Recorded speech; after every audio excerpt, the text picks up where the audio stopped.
Okay, everyone. Well, it is just after 9 a.m. Mountain Time, and so we're going to go ahead and get started with today's distinguished lecture for the Institute of Behavioral Science. It is a great honor and gift on behalf of the Natural Hazard Center, the Environment Society Program, and the Institute of Behavioral Science to welcome our virtual visiting scholar, Dr. Terry Cannon, here with us on the big screen this morning here in Boulder, Colorado.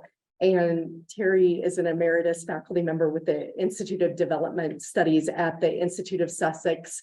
Many of us know him as one of the co-authors, as one of the most widely cited books in our entire hazards and disaster field, of course, the classic text At Risk.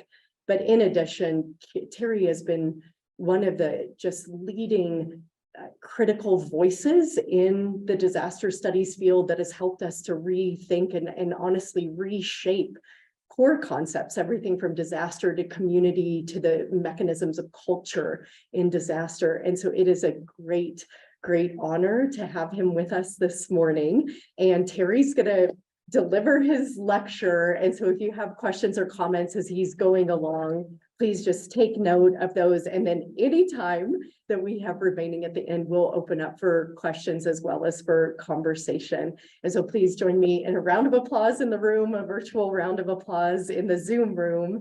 And Terry, your slides are up and looking great, and welcome. Thank you so much. It's wonderful to be with you. And I'm going to get right in because there's quite a lot of slides. I will make the slides available in the chat box, which I seem to have lost on my screen, but I will put them there for people to have. So if I don't quite complete all the slides, they will be there. And of course, people are very welcome to email me with questions or comments and Zoom chats to go through various issues. So we're looking at causation. So here is a challenge to understand, is creation of risk greater, more significant than what we tend to call disaster risk reduction?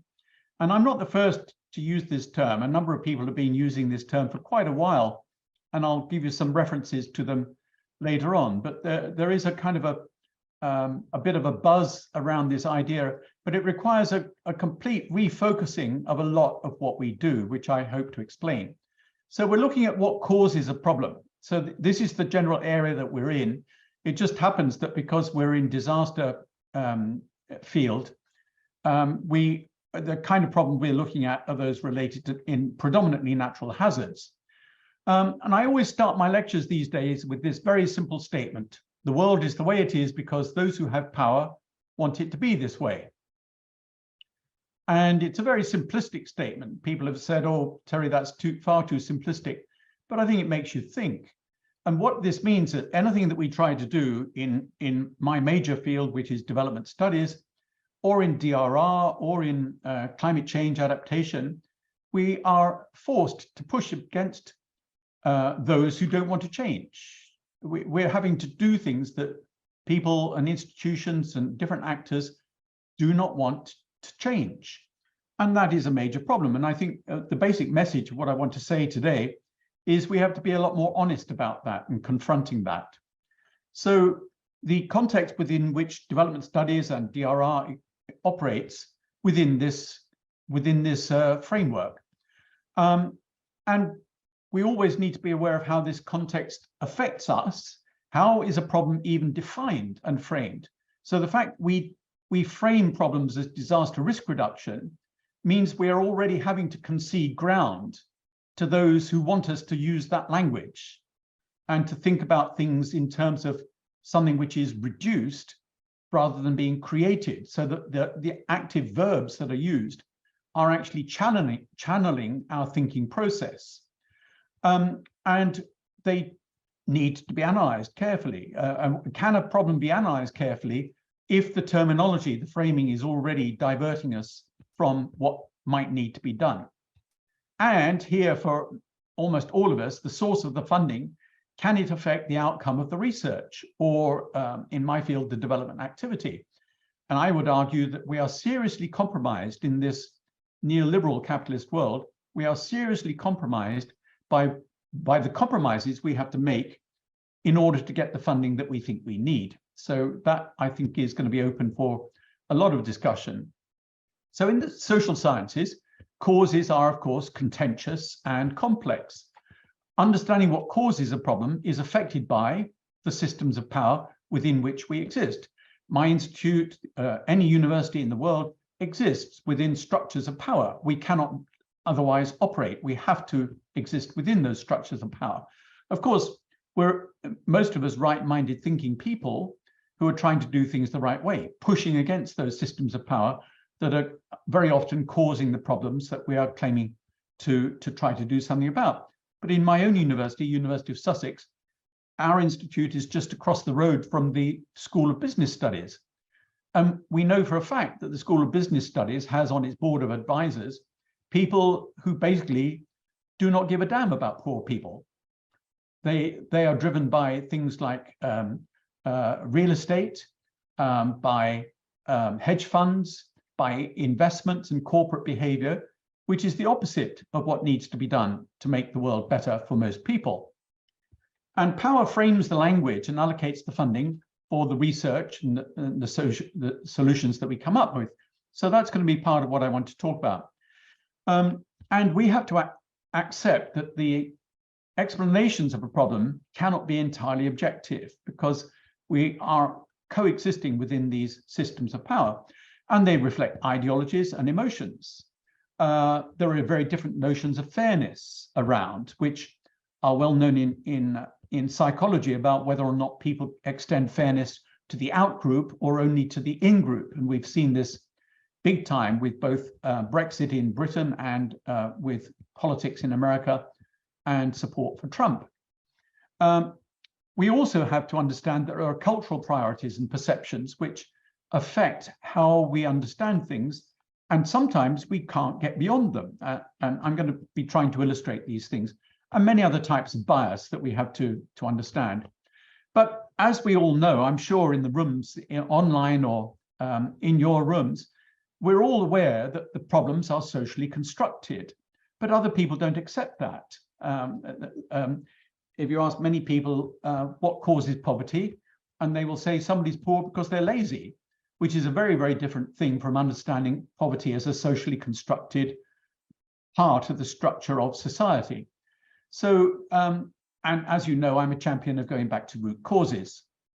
So we have constraints on analyzing causes.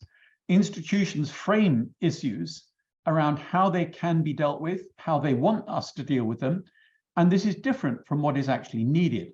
So a key part of what I want to be saying is that we all need to reflect on our own institutions, universities, research institutions, whatever, and understand, do we define what we do in terms of what the world needs in order to improve humanity's existence on this earth, or do we frame things around what our institution can do? And I think it's almost inevitable that how we define what we do is around what we can do rather than what is needed.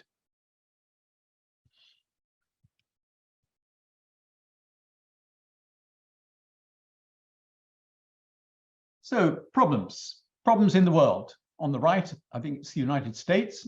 On the left, it's, I think, in the Philippines, a country which receives our trash, and then they have to deal with it. So what we have to understand is, if a problem is caused, permitted, or ignored by a system of power, then we cannot possibly expect that problem to be reduced without a significant change to that system of power. That's just a fact. We cannot solve a problem when those who help to perpetuate the problem are unwilling to change what they do. And we're all aware of this, but I think it has to be much more front and center of what we do.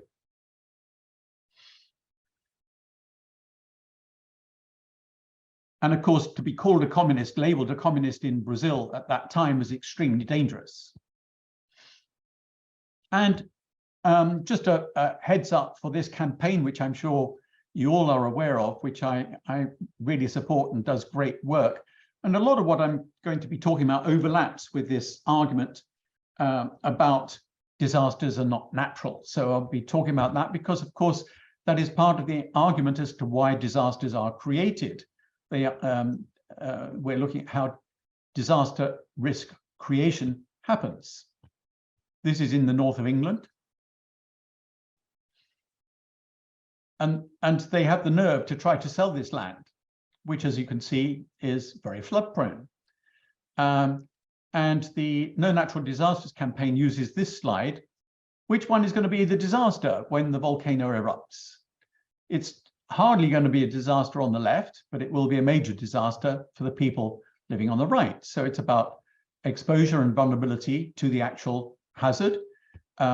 On the right, it will not be a natural disaster. It is socially constructed. And it's not a new idea. Many of you will know about the Lisbon earthquake, 1755, and the debate between Voltaire and Rousseau about it. And this quote from Rousseau is really instructive. I'll just pause for a minute for you to read it.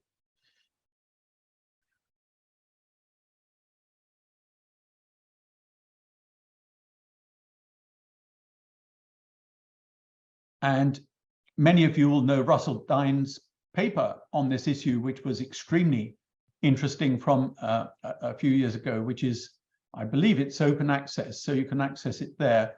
This painting obviously done after through the imagination, but it was a triple whammy because there was the earthquake, which collapsed buildings, and the fires that were set in the buildings, and then the tsunami that followed. Nobody knows how many people were killed, but it's certainly estimated around 30,000. And this, if you like, was one of the beginnings of the idea that disasters are socially constructed and that a different urban design. There was a big discussion afterwards about urban design, architecture, and what would produce safe cities. As you know, those lessons have not been learnt in Turkey. They have been learnt in some other countries.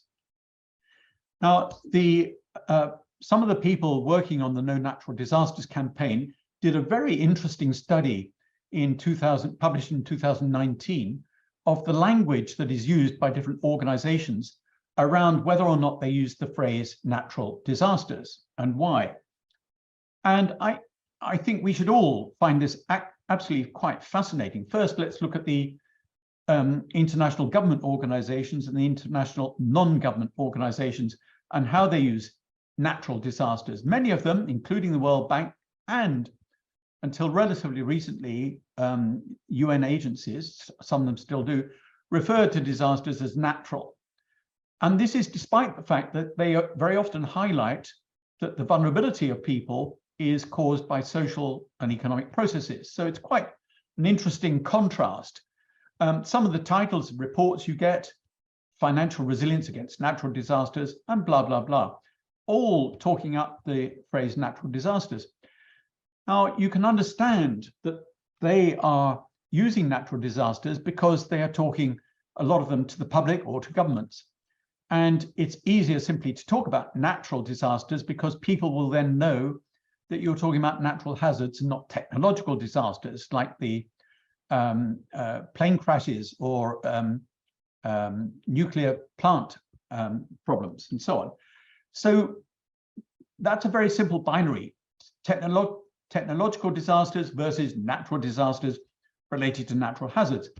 But I think, and many others think, this is giving too much away because it is giving the term natural a head start in this.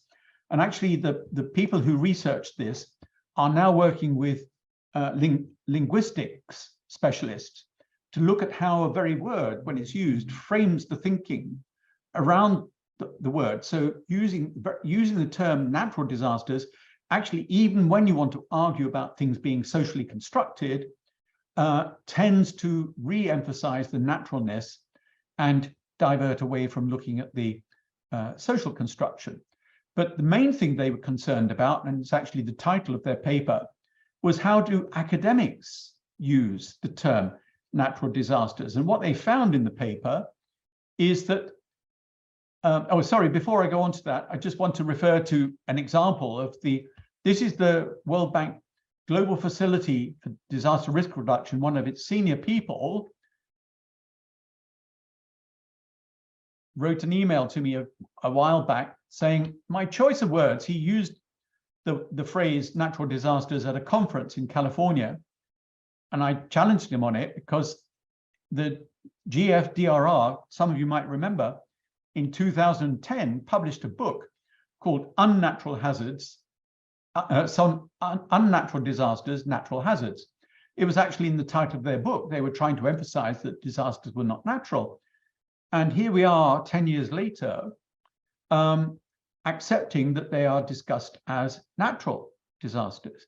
Now, it's interesting, there's a financial incentive to do that because they receive money from governments, mostly from governments, sometimes from corporations. And he says, if I don't use the term natural disasters, I won't get the funding, which is quite telling and quite shocking. But then it gets worse.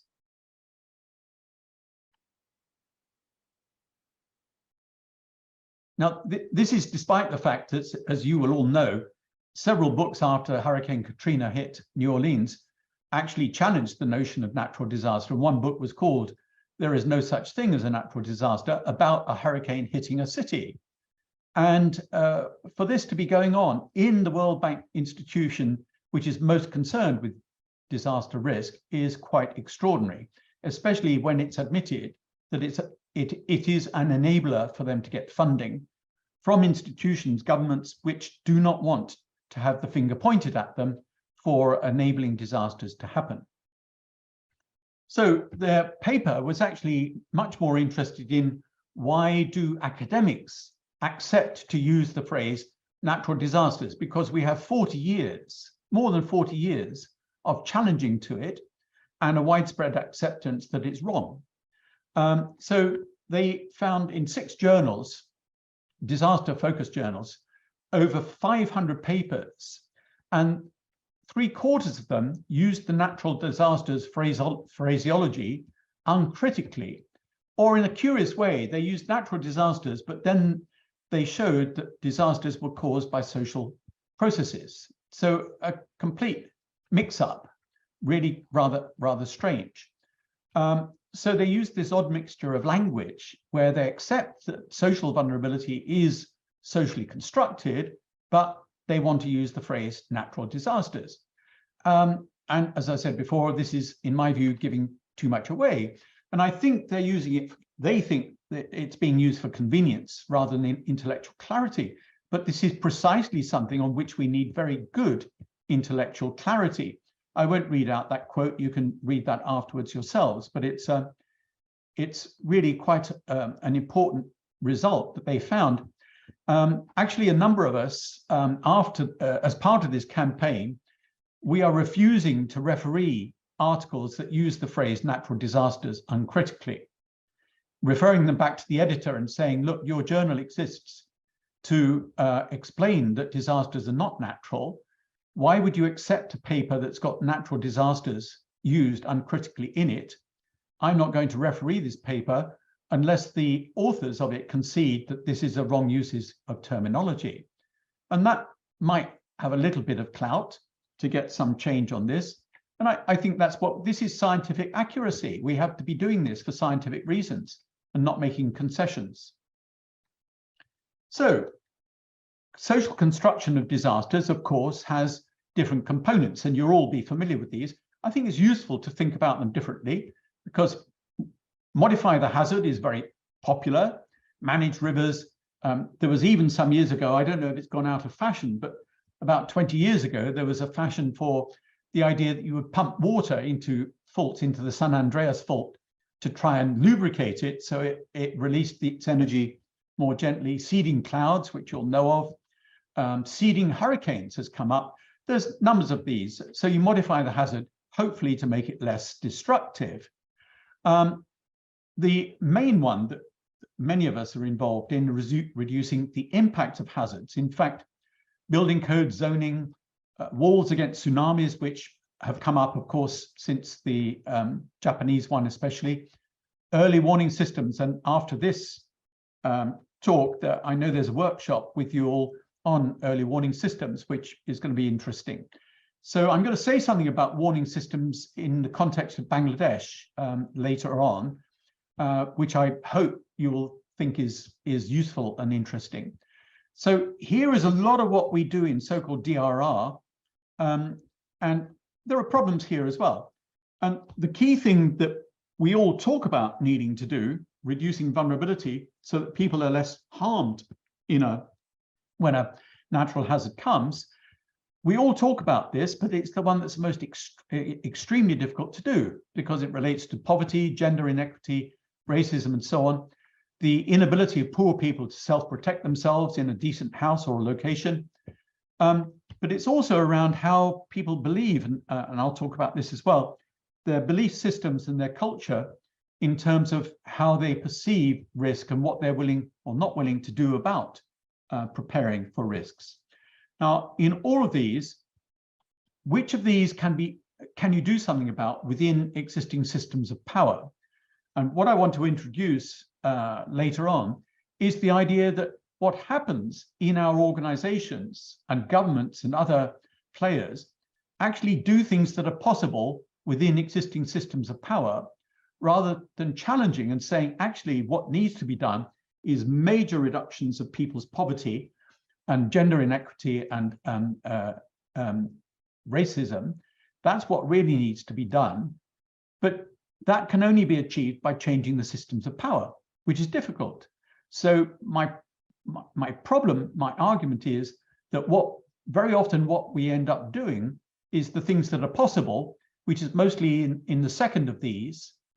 And we try to do bits, or we highlight what's needed with the third, but we can't do very much about it. So a lot of what I'm saying is disaster risk creation is actually the slogan that gets us away from the DRR idea, which is safe. It's soft and safe, and it enables organizations to do good or think they're doing good, when actually very often we aren't doing the good that is needed to be done because we're pushing against power. And we all know this. I mean, we've just seen 2 months ago this deadly earthquake in Turkey and Syria, where we have chapter and verse on the corruption, the ignorance of building codes, the direct avoidance of building codes. So a disaster, and followed on from the 1999 one, which killed around 35,000 people, the Izmit earthquake in the north of the country. Exactly the same problems happen nearly 25 years later. And so we have to be confronting this. So what were the systems of power in Turkey and Syria, but especially in Turkey, where we know that the way in which construction was done was against the building codes, corruption, poor quality materials, and so on, when they had all those lessons from 25 years ago. And so this is what we're seeing there is disaster risk creation. And we've got to be upfront and talk about that. So I just want to recap, what do we mean when we say a disaster has happened? And I think we mean 7 things. And I think we really need to highlight the fact that a disaster has 7 different outcomes of harm. These are 7 different harms. The highlight is always death, mortality, but I think we actually have to disaggregate the harms done in a disaster in this way. And we look at who are the actors that deal with these different types of harm. Well, the first one, death, is always the headline. Almost all DRR is focused on reducing the death rate, which of course appears to be a very good thing. And the deaths in Turkey, incidentally, the Turkish earthquake of this year and 1999 is quite interesting because it shows how in understanding disasters, we should not use the cliche that it's always worse for the poor. Of course, in most disasters, the majority of sufferers are poor, but in those 2 earthquakes, the majority of sufferers were middle class and rich people in apartment blocks that were not constructed to a safe standard. So that's just a little footnote, which we can come back to in discussion because, well, we'll see why. These ones are dealt with by emergency relief, mostly. Very little is done about these in preparedness, disaster preparedness. But I think that the real problem of disasters, where it is extremely difficult to engage in what needs to be done is down here. The loss of assets for people, how they live, what makes up their livelihood, the disruption and loss of their livelihood, and the social and mental dislocation that they suffer because of the trauma and the grief coming with the event. So I would argue that most DRR goes on the top around mortality. Some of it goes around the bottom, but very little is done about these ones here by most organizations. And these are dealt with by organizations that organize relief. And as we all know, far more money in disasters goes to relief and reconstruction than it does to prevention. And I think this is a problem. And I think we have to acknowledge how we deal with these 7 different kinds of impacts of hazard. And these arrows just explain what I've been talking about there. So I won't go on about those. So we look at these 7 different things. On the right, this is, as you will many have recognized, this is building up to the crunch, the typical crunch model, which I've modified quite considerably in recent years. So you will have a copy of my updated version, revised version. The first thing I want to do is highlight that there are 7 types of impacts you can get from the impact of a hazard. On the right are the hazards themselves, which are, of course, natural, to the extent now the climate ones are being made worse by global warming. And here on the left is the first box that we get, which is vulnerability. Now, I've been trying to work on how do we disaggregate vulnerability, and I'm not going to have much time to go into detail, but I prefer to talk about 5 different kinds of vulnerability here, some of which are responsibility of the individual if they have good enough income, the livelihood, and whether it can survive a flood or a hurricane, down to the bottom, which is governance or the system of power that determines whether or not you get a safe place and a good income.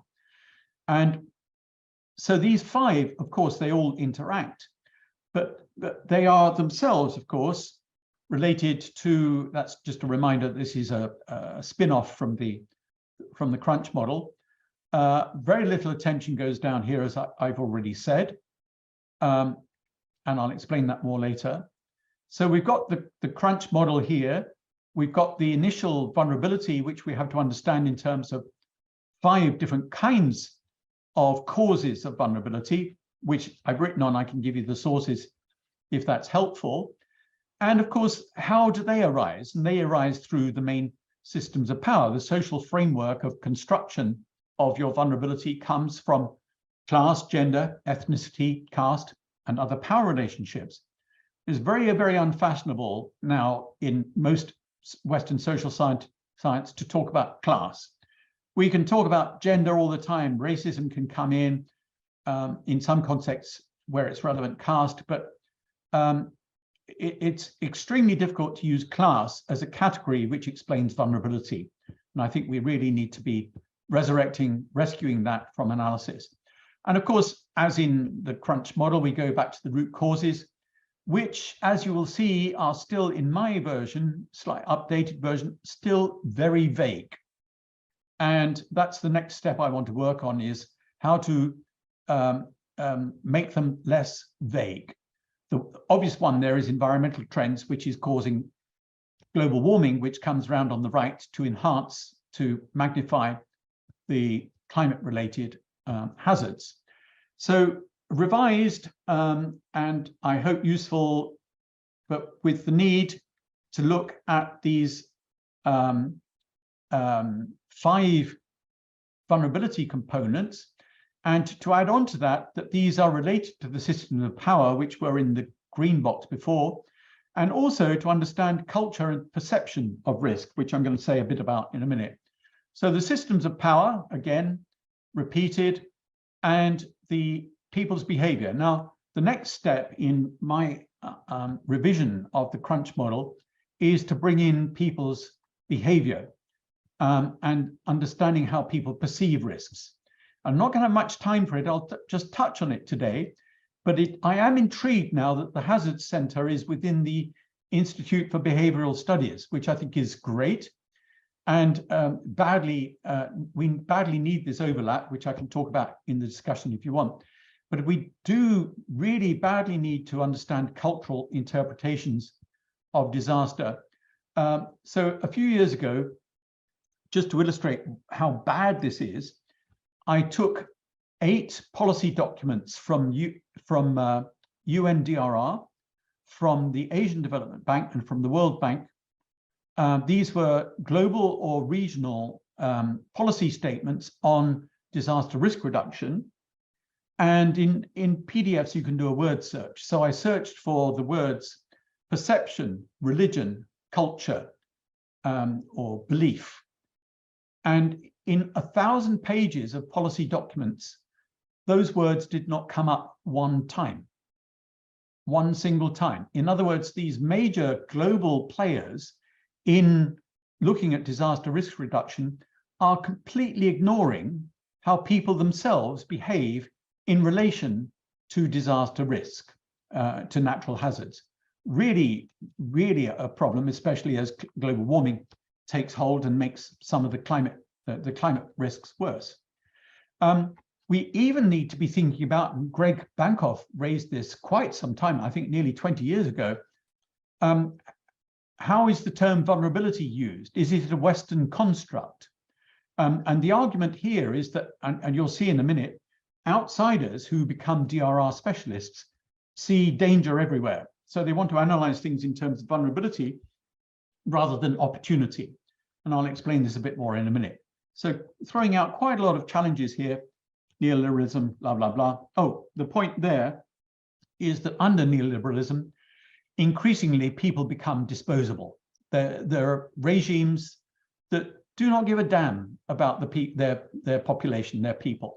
And I think this is a really important point because, of course, it affects disaster risk reduction attempts very severely.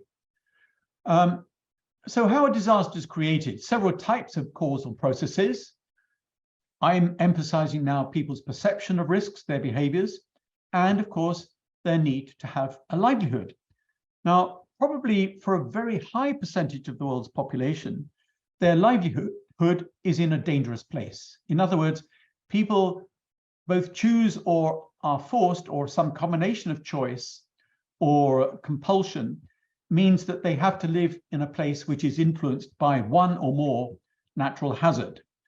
And sometimes in places where there is little experience of particular natural hazards. So there is the problem of lacking prior experience and knowledge. But of course, we also understand that there is vulnerability related to political, economic, and social systems of power. But I just want to confront these first two here in more detail. So here is a landscape, an imaginary landscape, full of danger. So all of the organizations that deal with disaster risk reduction look at this landscape and they say, oh, people are living in really dangerous places. We are going to come in and help to reduce their risk from these hazards. So everything here is danger. But if you ask the people why they live there, they will live there because they get a livelihood. It's good for them. And we all know there are hundreds of millions of people all over the world who live with flood risk, including Bangladesh, which I'm going to talk about in a minute. So it's not like people are ignorant of the risks that they will face. They know they're there, but they run the risk. They literally run the risk. They take the benefits of what they get there. There is no shortage of people living on volcanoes that are active, and people live with the risk. Now, here is another link up with culture and perception of risk, because many people, as a result of having to live with risk, have a religious interpretation of why the risk exists. So we have perceptions and beliefs in this, which we covered in these two books a few years ago. The one on the left, the Red Cross report, is free to download, so you can get that very easily. And I'm not going to talk any more about it. So people take risks, they trade off the risk because they get benefits from the livelihood in that place. I think that most DRR institutions don't take this fully into account. And when you go to a place and you say, what are your main problems? In almost every case, you do a standard focus group discussion, people say, "Oh, my problems are drinking water, crime, not enough jobs, the illness, malaria." And it's very rare that they mention floods or hurricanes or earthquakes in the first 5, 6, or even 10 of the problems that they list. So we have to understand that. Why are people giving less priority to the things we are worried about? There's a wonderful phrase which says, we, the DRR organizations, we are scratching where they don't have an itch. And I think this is really a major thing we need to understand. People have very different attitudes to risk than the so-called rational outsiders and experts that we come along and say, you're living in danger. We've come along to help you. And that's a fundamental thing we have to understand. Understand that, right? Okay. Now I want to give 3 examples of disaster risk creation from Bangladesh, which I've been going to and fro for nearly 15 years now, working on different aspects of disaster risk and adaptation to climate change. So I just want to illustrate disaster risk creation from 3 types of creation of these risks. The first is inadequate preparedness and prevention in cyclones. You will see this overlaps with those who are doing the early warning workshop following. The second one is flooding in Dhaka, urban flooding. And the third is the coming earthquake disaster. Now, not many people think of Dhaka or Bangladesh as an earthquake risk, but it is. It's not, Dhaka is not right on a fault, but there are faults near enough to present a risk. And they have had a series of minor, quite minor earthquakes, but enough to shake people into realizing they do live in a risk zone. Now, looking at the first one, which is cyclones, which is the same as hurricanes. It's the local regional term for hurricane in that part of Asia. You can see that mortality has declined significantly from the terrible one in 1970. And now the numbers of deaths with the warning and evacuation system are in the hundreds. So a major impact on mortality. Well, you might say, well, that's great. My point is that you now do not have tens of thousands or even hundreds of thousands of people dying, but they're having a living death because their entire life has been disrupted. Their assets are mostly destroyed and gone. They may be displaced and have to move temporarily or forever. So they have a really, really bad life. And that is missing from DRR. The DRR focuses on reducing deaths, not on what you do about people who survive. And I think this is a major problem. Now, there's a number of factors, I'm not going to go into detail, which have reduced mortality, which the biggest is warnings here, warnings and the ability to evacuate. That is probably the major thing that has reduced mortality. The cyclone shelters less so because they're very unpopular. There are several thousand cyclone shelters. They hold between 500 and sometimes 2,000 people. One reason they're unpopular is they're terrible. I visited one some years ago, and it was designed, I think, for 800 people. It had 4 toilets, 4 latrines. You're going to be stuck in there for 2 days minimum. It's not going to be very pleasant. There are other things that you can do. You can have a raised platform. If you're wealthy or lucky to have an NGO help you, you get a raised platform, which I'll show you. But the warning system, of course, the flag on the left and the megaphone coming from the volunteers who go around the villages to warn people to take to evacuate and take shelter. This is a typical river coastal scene of the mangrove forest in the southwest. And of course, the killer with cyclones, as it was in New Orleans, is the storm surge. The storm surge, which can be 10 meters or more high, is the killer. People drown. So the warning enables you to become safe from that. But people do require education to know what to do. This is an NGO that does a theater process to tell people what to evacuate when they hear the warning. Shelters, which very unpopular, bottom right is being opened to great fanfare. And men and women, men are separated from the women and the young children. They're not at all pleasant places, as you can see, and people don't want to go there. And these are examples of platforms which richer families or people lucky enough to have an NGO can build, where they hope to be above the level of the storm surge on the coastal region. This is people after a cyclone waiting for relief supplies in 2007, that one. And this is a woman who survived. And a disaster researcher who's now in Oregon, a university in Oregon, David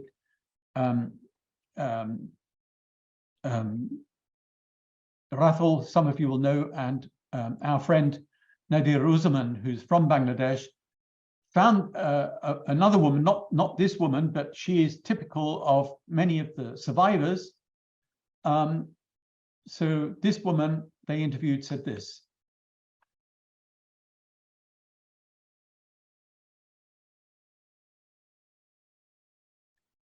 I think this is really important. A disaster is not prevented only by saving lives. That's the easy part, which can often be done without changing the system of power. The warning and evacuation and shelter system was possible in Bangladesh without upsetting those who are dominating and running the economy for their own narrow benefit. It requires a lot more to bring safety and benefit to the people who now survive in their tens of thousands. The next two case studies are examples of disasters being created in Bangladesh. These refer to Dhaka, a city nobody knows, 12 to 20 million megacity. Around a third of them live in slums. I mean, by slums, I mean really, really bad shacks, often adjacent or on top of water with very poor sanitation. And the flood problem is waterlogging, rainfall and then waterlogging. And it's made worse by a number of factors which are human.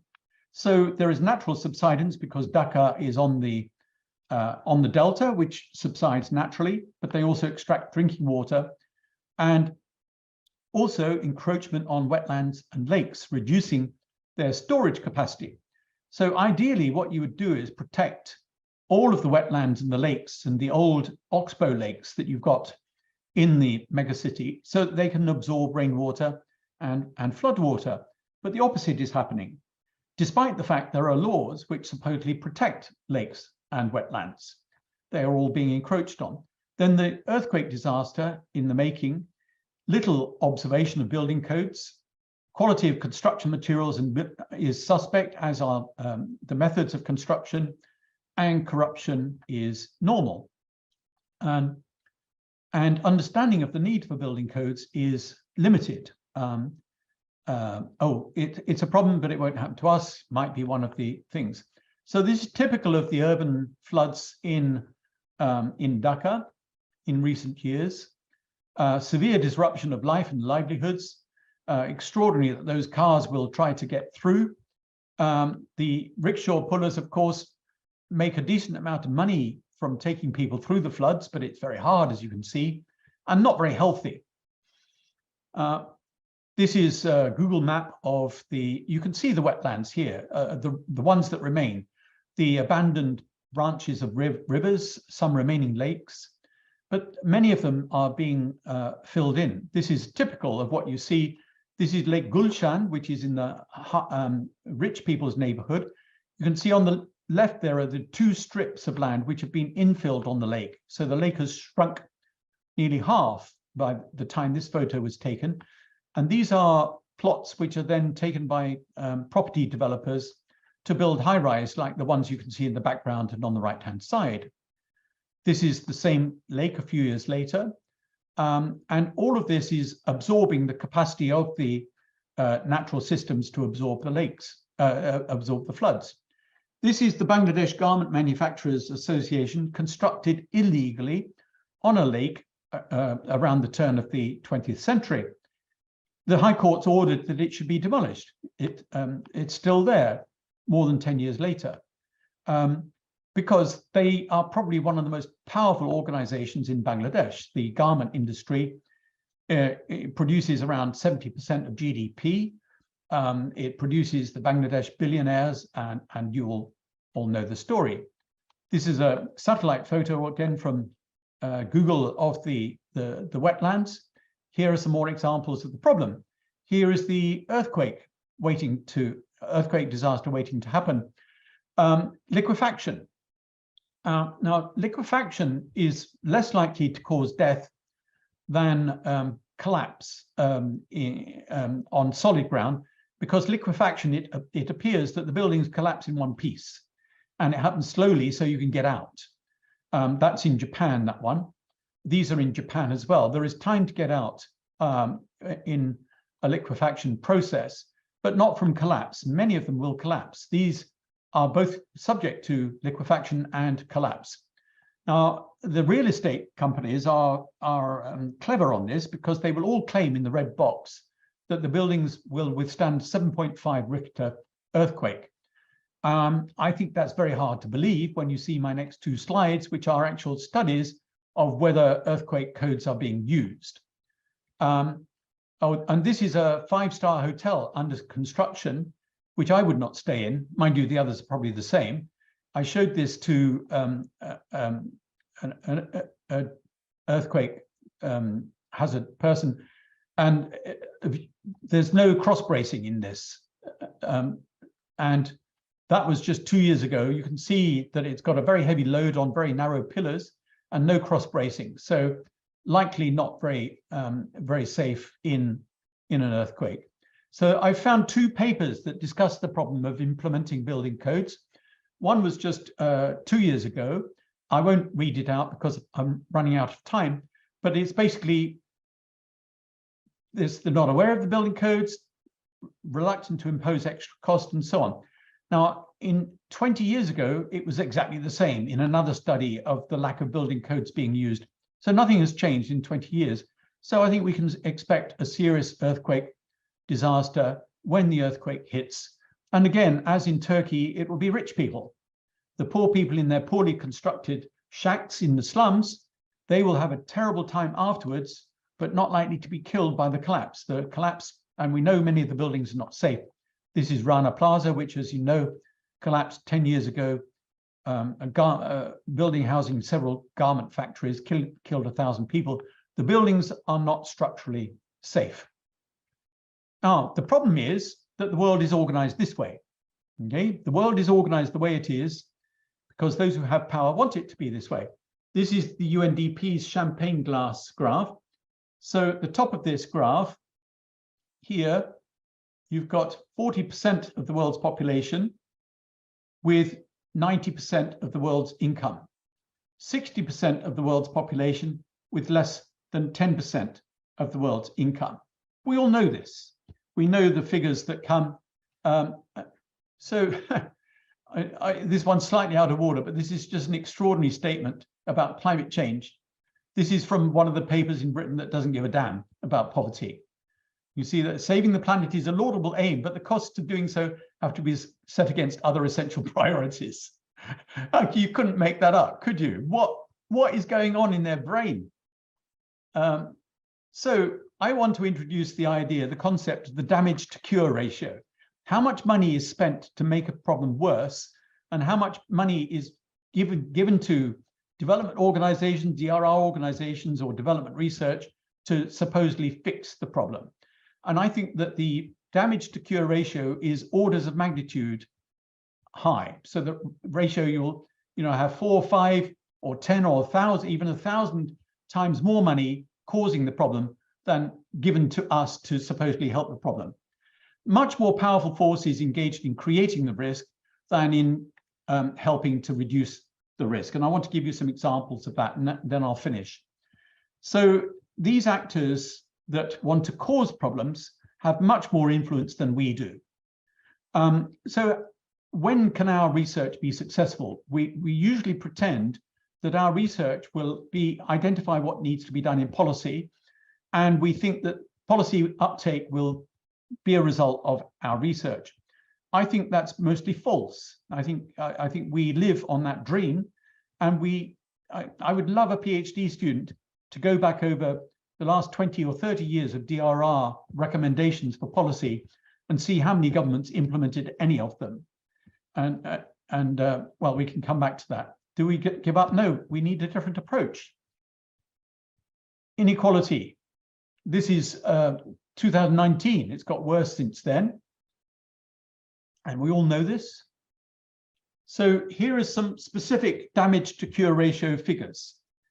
In 2015, the Paris Agreement from the COP then said we should have $100 billion going to cure the damage of climate change and the cause of climate change each year. Now, we all know that $1 billion is nothing.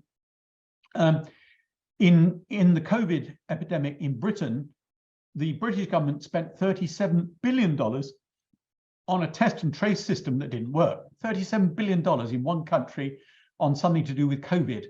100 billion is nothing. But anyway, hardly any of that is going as a result of the Paris Agreement, even when it was reiterated in the Glasgow COP.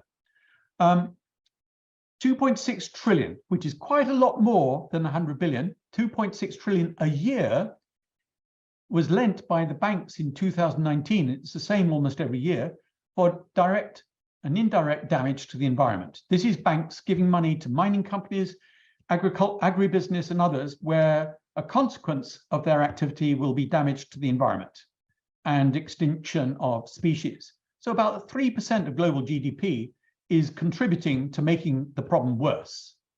Okay, and we haven't even got that 100 billion to supposedly make the problem better.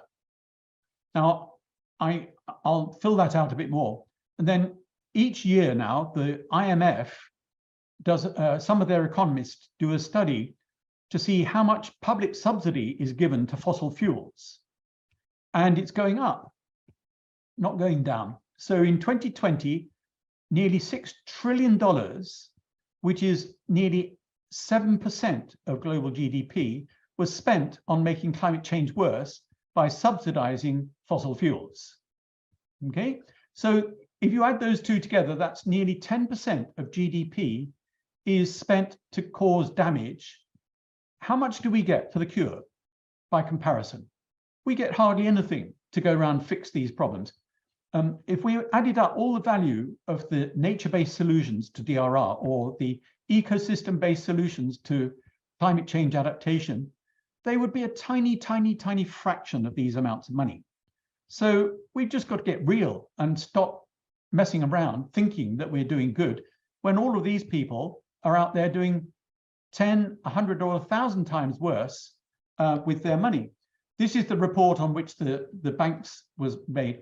And I did a very quick estimate of the amount of money given in the same year to cure environmental damage. And it was scaled up from the European Union to a generous amount. Globally, it's around a quarter of the amount that the banks give to make the problem worse. So it's initial day. I need another PhD student to work on this. So here we are. And I just think we have to be more honest and more realistic. And that, for me, is the way forward. Understanding disaster risk creation, not pretending that we can do disaster risk reduction when the amount of finance that we have is a tiny fraction of the amount that is causing the problem.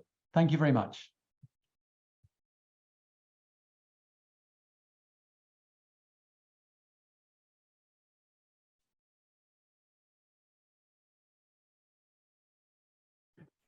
Hi, Terry. Can you hear me okay? I can. I've lost the screen. Hang on.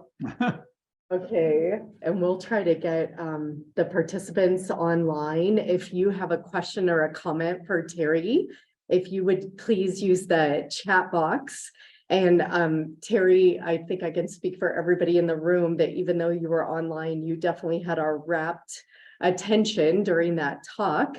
And so we'll begin here with the folks in the room. Does anyone in the room have a question or comment, feedback, response, anything that you would like to share with Terry?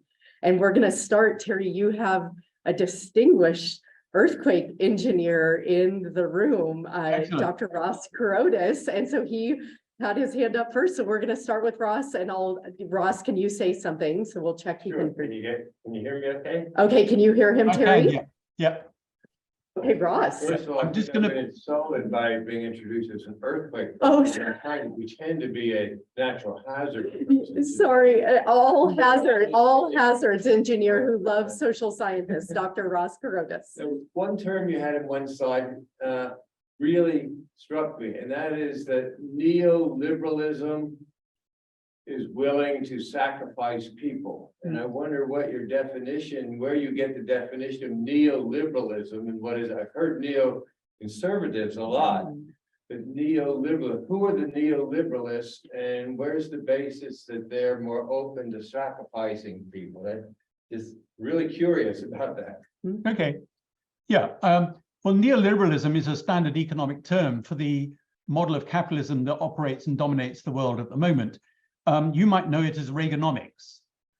So this begins around 79 when Reagan comes to power and Thatcher in Britain, when you might also know it as the Washington Consensus, where you have the World Bank, the IMF, and the American government combining together to promote the idea that markets solve all problems and that freedom from the oppression of the state interfering in people's lives, by which they mean corporate lives, is the key to how you run society. So neo means new, liberal is just another name for laissez-faire, 19th century capitalism, which was the idea that you enable markets to fulfill people's needs by corporations responding to demand and creating supply. But we all know that there's no such thing as a perfect market. We also know that corporations, the 19th century model of capitalism was of many thousands of small firms competing with each other, whereas now we have corporations which are monopolies or duopolies, which really are not free market organizations. They also control politics, as we know. So I'll give you two concrete examples of how neoliberalism caused disasters. In this case, it's technological disasters. The Boeing MAX crashes of 3 years ago, the two crashes which killed nearly 400 people, it was identified in the study that this was because there was a reduction in the oversight of regulation of the aerospace industry. There was too much of a cozy relationship between the regulators and Boeing. And you can see it in the report. It's standard kind of ideas of how neoliberalism is supposed to enable capitalism, corporations to fulfill what they want to do with lower restriction. Another one is from Britain. I don't know how many of you have heard of 5 years ago, we had a terrible fire in an apartment block which killed 72 people. And this was a direct result of neoliberal hands-off pro-market forces, where the building was clad in inflammable material with very little oversight. Building controls were weakened, and the idea was that the corporations could make money out of selling their products to the manager of the housing without adequate concern. And these corporations knew that these things were inflammable, and they lied and dissembled in terms of whether or not it would cause a problem to fit these onto these buildings. Very, if I could say, I think my confusion is the use of liberalism in the US versus the UK. My regular reading is The Economist, and they would agree with your terminology. Whereas in the US, something like Reaganomics would be considered the opposite of liberalism. Yeah, I understand. We have That's this problem.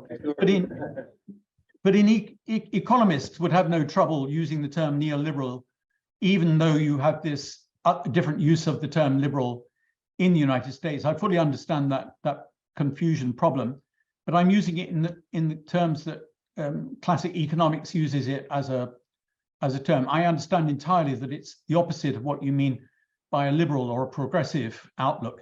So yeah, thank you for that, for clarifying. Yeah.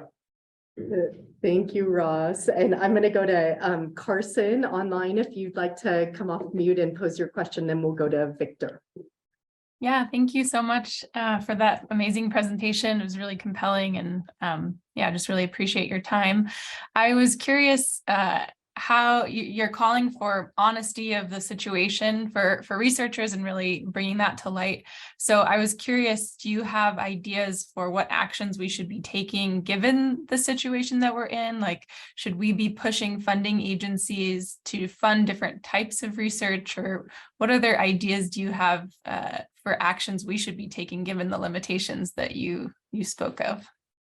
Yeah, and I'm conscious here that, you know, everyone needs a job. We've all got to pay the rent, pay the mortgage, pay for food, pay for our kids, whatever. So it's really, really difficult.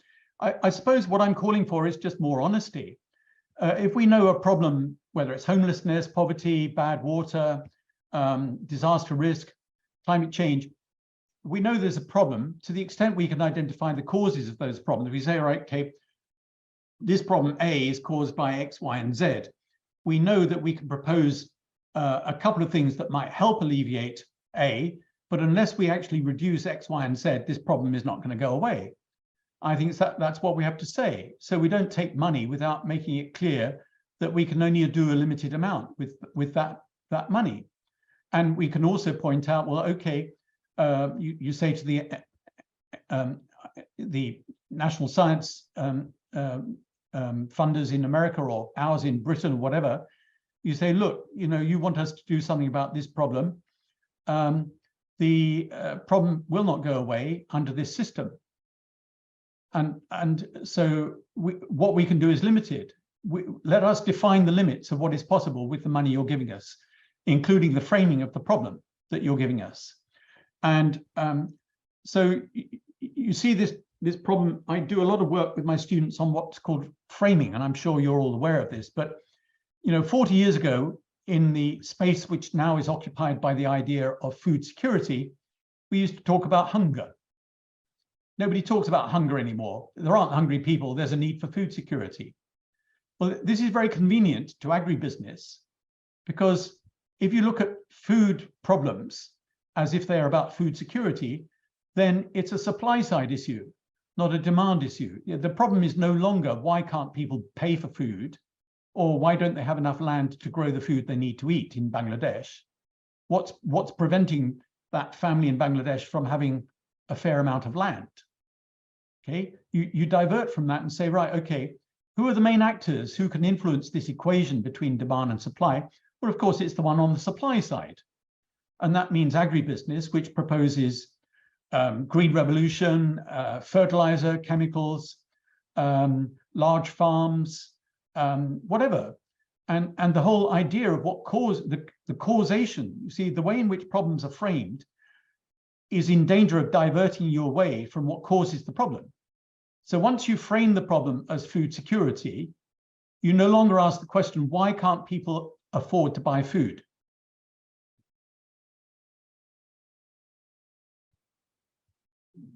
Thank you, Carson, and thank you, Terry. Victor. Terry, how the concept of community has been used in this game? Thanks, Victor. Nice to meet you at last. Well, it's slightly off the topic that I've been talking about, but if you want me to explain a bit about my position, well, not just mine, there's quite a few of us who argue against using the term community. And I have to say that this abuse of the term community is much more of a problem in the global south than it might be, for example, in the United States, where you do have some evidence of people who cohere around a common goal or a common need. Although, if there's time, I will challenge that as well. The problem with community is that we didn't use it. I mean, it's a new word, and again, it's a funders word, because funders want us to pretend that there is a group of people who will collaborate to overcome a problem. Let's say flooding in India, or earthquake risk, blah, blah, blah. All of these, they want us to define it as community because that evades the problem of understanding why they might suffer from a flood. So if you were to look at most of South Asia, land is owned very unequally. So in a Bangladesh village, you might have one family that owns 75% of the land. They're what the Bangladeshis would call the big man. the landlord. And there will be a range of middle families that have some land, but in Bangladesh, around 80% of the families have very little land or no land at all. And so they can do very little to engage in disaster risk reduction because they haven't got the land on which you can take action. They can't do very much about climate adaptation because they haven't got the land. So the point is, why are they poor and vulnerable is caused by something in the village. It's caused by the fact that they are poor and oppressed by the big man in the village. And that is the same all over much of Asia. It was the same in Russia. That's why you had the Russian Revolution. It's why you had the Chinese Revolution. It's why you had the Cuban Revolution, is because you had these kind of feudal land systems which were grossly unfair. So once you use the term community for a Bangladesh village, you're lying. There isn't a community. There's a group of people who are made vulnerable and poor by a small minority who control the economy. So using community is a way for funders and outsiders to pretend you can do something when you can't. Because you cannot, and I know this from talking to NGOs who have tried to do things. And so community is a dangerous word because it makes it look like you can do something. Now I haven't even mentioned gender. Why on earth would we, if you're serious about gender oppression and exploitation, why would you use the word community? Because every single so-called community in the world is divided 50-50 between those who oppress and exploit and those who are oppressed and exploited. So why is it a community? Half the people there benefit from denigrating the other half. In what sense is community a useful word for understanding the problems that arise from gender inequity? So it's around those kinds of issues, Victor. I hope that gives you a quick idea of what I mean. Thank you. And thank you. Terry Musaber, would you like to come off mute and make your comment and ask your question? Hi, Terry. Thank you so much for this. I think my voice is audible. Yes. Thank you so much for talking about Bangladesh, because I'm from Bangladesh and I'm currently doing my PhD here in CU Boulder and working with Lori. And I think you have just shared the most important thing that we have been working for a long time, like how we should work more to not only just reducing the death rate, also working with communities to reduce their vulnerabilities. So my question will be, do you think it's only the responsibility of the government organizations or the local organization to reduce those risks, or it's also important for the global partners to help too? And my second question is, if it's the responsibility of the global partners also, do you think their attitude, sometimes their attitude become kind of like a core and periphery thing, which is from wall system theory, and sometimes they comes only to help as their to share their relief or something? Like recently you have seen that after the Turkey earthquake, like people are coming from all over the world with their relief, but why not coming before that and making the communities resilient before the disaster take place? Thank you. Okay, very, very good questions. I mean, I think the responsibility of outsiders towards any other country is, I mean, if you're talking about after a disaster has happened, it's extremely difficult to stop people being humanitarian and wanting to send assistance and aid.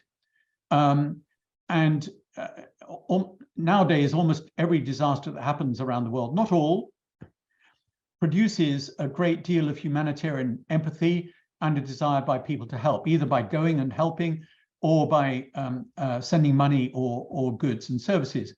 I think it's extremely difficult to stop that. I think we need to separate your question out from what you might do after a disaster to what might happen in terms of relationships between so-called rich and so-called poor countries before a disaster happens.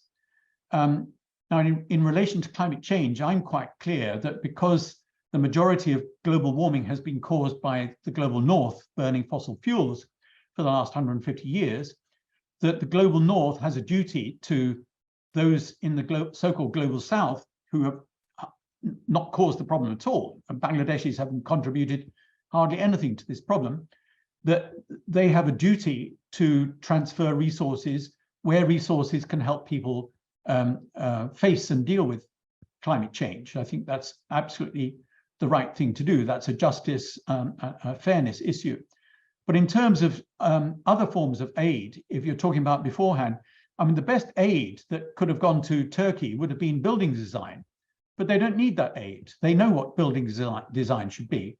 Bangladesh has got building codes. Those buildings in Dhaka should not fall down if they're built properly. I'm not quite sure what outsiders can do to reduce that disaster creation when that is within the authority of the government of the country to fix that problem. So I think that there are different kinds of responsibilities depending on what the problem is and what. Well, I think I've explained it. So I think it's complex, and we can come back to it afterwards. But I think it depends what the problem is and who has responsibility for fixing that problem. Yes. Thank you, Terry. And just checking, we have about 3 minutes left in this session, but we have a couple of comments in the chat. And so, Mary, would you like to come off mute and ask your question? Yeah, can you hear me? Yes, thank you. Hi, Terry. Thank you so much for this talk. I found it incredibly refreshing. I'm a political scientist who works in the hazard space. And so I'm always excited to hear explicit conversations about the roles of politics when it comes to the disaster space. But unfortunately, I feel like within, at least the published academy, explicit conversations about politics and the role politics plays in disasters can sometimes be few and far between. So I'm just curious, because you mentioned before kind of in the review process how you're kind of pushing for this better language that's more descriptive about disasters. And I'm curious what other strategies you kind of recommend within the academy. I know Carson talked about funding, but how we can push more towards work around like systems of repression and highlighting those in the disaster space and holding each other accountable for that. Well, I think basically you're making a comment which echoes a lot of what I've said. So my answer to that is that we have to be more honest. And if honesty means that we don't get the funding, well, obviously we have to find a way around that, because we would all prefer our institutions exist and don't exist. So I think it's a real challenge, and I don't have an easy answer to that. And you might say, well, you're at the end of your career, Terry, you can afford to be more outspoken and honest now, which is possibly true. But I have done these things all down my life. A lot of the time I had the luxury of doing research rather than working in actual projects. So I've been able to comment on them. But it is a struggle. I think we do have to be honest. So we also have to challenge language. So a number have come up: community, DRR. My other favorite is resilience, which I'm sure you've all got opinions on. These words. Sustainable, I ban my students from ever using the word sustainable or sustainability. Of course, I don't really, but by saying I ban you from using this word, it makes them think, why am I using this word? And the word sustainable is now meaningless, completely meaningless. And we have to stop using them when they're meaningless.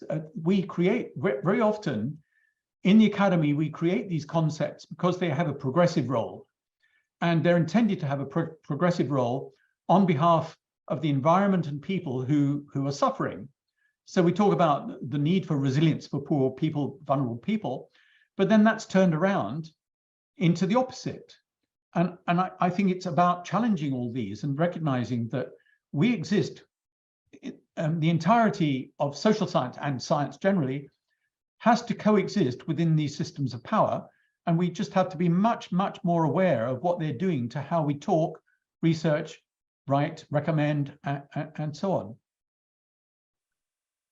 Yes, thank you. So Terry, I'm going to ask maybe a closing comment from Bill Travis. If you're still on here, Bill, did you want to raise your point that you put in the chat? And he may not still be on here. So Terry, we'll make sure and share the comments with you, and we're gonna bring this to a close, and just want to thank you for your time this morning, and we're looking forward to seeing you at 11 on behalf of Victor and the team in Brazil. And so a Yeah. round of applause here in the room and virtual Yeah. room, please. Sorry, one last thing, Laurie. I Yes, promised, Terry. I promised the slides, but on my Zoom, it doesn't allow me to upload a file. Can I Yeah, send so it to you and then maybe- you can share it? That is perfect. And if anybody on Zoom or in the room would like the slides, please reach out to me and I will get them in short order to you. So Terry, thank you again for still making this possible via Zoom. And we're going to count this as opening up a highly provocative conversation rather than shutting the door on one. So thank you for opening that room for us. Thank you very much. My great Okay. pleasure. Thank you. Thank you. Have a good day, everyone.